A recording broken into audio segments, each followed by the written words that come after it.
के मौके पर कहा है कि दुनिया में कहीं भी हिंसा होती है तो मुझे दुख होता है, इस पर क्या कहना है? प्रधानमंत्री तो बहुत अच्छी बातें कहते हैं, काश उनका किरदार भी ऐसा ही होता। सर, अमित शाह जी ने बात जिस तरह के हालात हैं इस देश में, आज जिस तरह का जुल्म हो रहा है, जिस तरह से इंस्टीट्यूशन को कुचला जा रहा है, जिस तरह से राइट्स जो है उनका वायलेशन हो रहा है, जिस तरह से, और मुझे आज यहाँ बैठ के कहने में कोई हर्ज नहीं है, जिस तरह से लोगों में भय का माहौल बन गया है, ये हम लोगों के ऊपर भी एक सवालिया निशान है कि हम लोग, हमारा विरोध, हमारा संरक्षण उनमें हिम्मत क्यों नहीं पैदा कर पा रहा। हम अपनी इस कमी को दूर करेंगे और आने वाले कल में एक मजबूत आवाज़ जिस तरह पार्लियामेंट में, उस तरह सड़कों पर भी लाने का काम करेंगे कि सरकारें तानाशाह ना हो, सरकारों के दिमाग खराब ना हो। सर, अमित शाह जी बाद में कह रहे हैं कि वो सपने में भी बाबा साहब का अपमान नहीं कर सकते। अच्छी बात है, होना चाहिए, करना भी नहीं चाहिए, लेकिन जो हो गया उस पर अपना खेद भी प्रकट करना चाहिए। विपक्ष के लोग मुद्दा बना रहे हैं। अब ठीक है, और अमित शाह जी जो कह रहे हैं वो जानते होंगे, वो उनके दिल में है, जो जबान पे आ गया है, या वाकई में ही वो सम्मान करते हैं, ये तो आप और मैं बेहतर जानते हैं। इसके लिए उनकी हिस्ट्री पढ़ने की जरूरत है, और हिस्ट्री इस बात की गवाही देती है कभी उन्होंने संविधान का सम्मान नहीं किया, और उनका जो मूल संगठन है उन्होंने हमेशा संविधान के खिलाफ काम किया। बेसिस ऑफ वर्शिप एक्ट की जिस तरह से धज्जियां उड़ाई जा रही हैं, सुप्रीम कोर्ट के जज रास्ता खोल रहे हैं कि क्या कहते हैं जो मस्जिद की खुदाई हो, मंदिर खोजे जाए, इस पर क्या है आपका? देखिए, मुझे बड़ी निराशा हुई हमारे पूर्व चीफ जस्टिस से, उनके कारनामों से। मैंने जैसे कहा, आपने प्राइम मिनिस्टर को लेकर जो सवाल मुझसे पूछा कि प्राइम मिनिस्टर ये कहते हैं मुझे दुख होता, इसी तरह से वो भी बहुत अच्छी मीडिया बाइट्स देते थे हमारे पूर्व चीफ जस्टिस, लेकिन जो बाद में उनके द्वारा किया गया और उनकी निगरानी में जो हुआ उसका खामियाजा देश भुगत रहा। तो मैं इस पर बस इतना ही कह सकता हूँ कि पहले तो पार्लियामेंट में वर्शिप एक्ट जो है उसकी जो खामियां है उसमें अमेंडमेंट बिल लाके वो दूर करनी चाहिए। और रही बात सुप्रीम कोर्ट या बहुत सारे इंस्टीट्यूशन, ये देश के हर व्यक्ति की जिम्मेदारी बैठती है कि किसी भी धर्म के साथ अपमानजनक रवैया ना हो, इससे देश कमज़ोर होगा।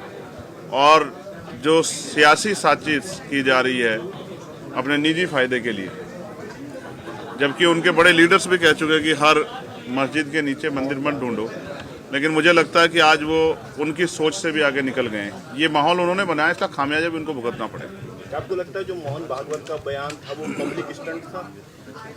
जब ये तो वही लोग जानते होंगे कि उनका बयान स्टंट था या वो जो हालात उनके द्वारा पैदा किए गए और आज जो उनसे समझ नहीं रहे हैं उसके बाद ये बात कह रहे हैं। मगर मैं स्पष्ट तौर पर कहना चाहता हूँ, सिर्फ ये देश बातों से नहीं चलेगा, संविधान के आधार पर चलेगा। और जो इस देश में अल्पसंख्यक समुदाय में जो हमारे मुस्लिम भाई हैं, जैन भाई हैं, सिख भाई हैं, बौद्ध भाई हैं, क्रिश्चियन भाई हैं, उनकी ज़्यादा जिम्मेदारी हम लोगों को आगे बढ़कर उठानी पड़ेगी कि उनके मन में जो भय पैदा हो रहा है वो भय ज़्यादा दिनों तक ना रहे। क्या चंद्रशेखर जी संभल के पीड़ितों से मिलने के लिए जाएंगे? मैंने कल ही इस बात को कहा, मैं बिजनौर में था, कि मैं लगातार परमिशन के लिए अप्लाई कर रहा हूं और वहां का प्रशासन डिनाई कर रहा है।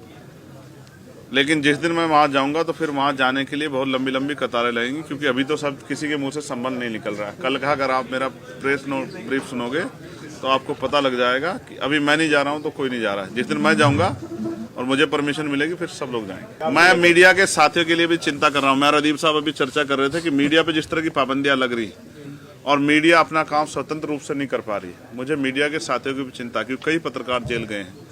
हमारे मीडिया के साथी भी सरकार पर सवाल करते हुए थोड़ा सा घबराते हैं। लेकिन आप तो अच्छे शानदार पत्रकार हो, आपने तो बहुत सारे सवाल पूछे। तो आप ये समझो कि सरकारें जनता के लिए हैं, जनता सरकारों के चारा बनने के लिए नहीं है। सरकार के हिसाब से देश नहीं चलेगा, देश संविधान के हिसाब चलेगा। और जिनको गलतफहमी है उनके घमंड भी जनता आने वाले समय में तोड़ देगी। संभल में जो पुलिस की कार्रवाई है उसको किस तरीके से देख रहे हैं आप? मैंने कह रहे हैं कि निष्पक्ष कार्य होगा, पत्थरबाजों को बख्शा नहीं जाएगा। वो जो 80-20 की बात करते हैं वही, जिनके एजेंडे में 20% लोग हैं ही नहीं, उनसे क्या उम्मीद कर सकते हो आप? उनकी कथनी करनी में फर्क है, इसीलिए जनता का भरोसा उनके प्रति कम है। और वो लोकसभा में जनता ने वोट की चोट से सबक भी सिखाया है और अहंकार में 400 पार तो नहीं हुए, 240 पे रुक गए। स्वर्ग का रास्ता है तो किसी भी चीज को कहीं पर भी जाने के लिए उसका एक प्रॉपर एड्रेस होता है। स्वर्ग का कोई एड्रेस है, प्रॉपर चीजें हैं वहाँ पर जाने के लिए। अमित शाह तो हमसे मिलेगा कि यहीं पर मिलेगा। अमित शाह इतना बड़ा नहीं है कि हम मुझसे जाके मिले, वो आएगा, तभी तो उसने सारी इन चीजों को लगा दिया, रेस्ट्रिक्शन लगा दिया, वो खुद डरा पड़ा है। अरे वो संसद में बोलता है, वहाँ पे चुपचाप से मूर्ति हटाता है, हिम्मत है तो बाहर आना, चौड़े में आ, तब तुझे बताते हैं कि अम्बेडकर वाली क्या है। तू चुपचाप करे जा वहाँ पर। नहीं, धमकी क्या है इसमें? धमकी है, वो कुछ भी बोले जाए, वो कुछ भी करे जाए, उसकी छूट है। हम पब्लिक बनाया किसने? अमित शाह को, मोदी को बनाया किसने? हम लोग लाए, हम लोग लाए। वोट किससे? वोट हम लोगों से, हमारी एक वोट से। वोट का अधिकार किसने दिया? संविधान किसने लिखा? बाबा साहब ने। तो वो भूल रहे हैं क्या? भूल रहे हैं? नहीं, हम बोलते हैं आपके पूर्वजों को, किसी को बोलते हैं आप राम के अनुयायी हैं, आप राम को मानने वाले हैं, हम बाबा साहब को मानने वाले हैं, तो आप क्यों मतभेद इसको कर रहे हैं? प्रतिमा हटा दिया, प्रतिमा तो वो उसने कमरे में जाके हटाई ना, वहाँ पर हटाई ना, चुपचाप ऐलान करके हटाई। कोई भी चीज हटाने से पहले अगर आप संविधान में लिखा गया है, कोई भी परमिशन, अभी परमिशन के लिए हम गए, उन्होंने कहा 10 दिन का